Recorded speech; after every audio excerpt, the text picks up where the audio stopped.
Dura bilmirsən altından. Can.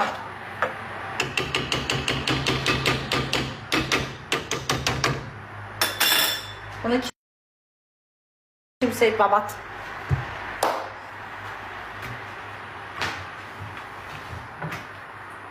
Belə zəngər elədi, bir də qəşəng xoş sözlər eşitəcəksiniz də məndən, biləsiniz də yəni.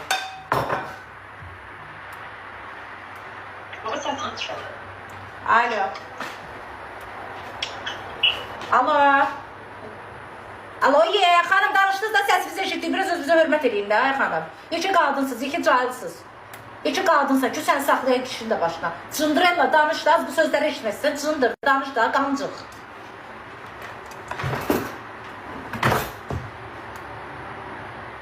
Vızqır dindi. Çox sağ olun, bu kim idi? Əsəbləşirəm, uşaqlar. Deyir səsini çıxar, sonra belə yursuz. Elə zəng gelib mən səsini çıxartmayacaqsa, buradan bax da. Tüstü boş şey də heç normal.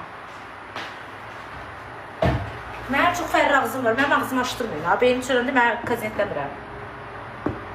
Cındırel var.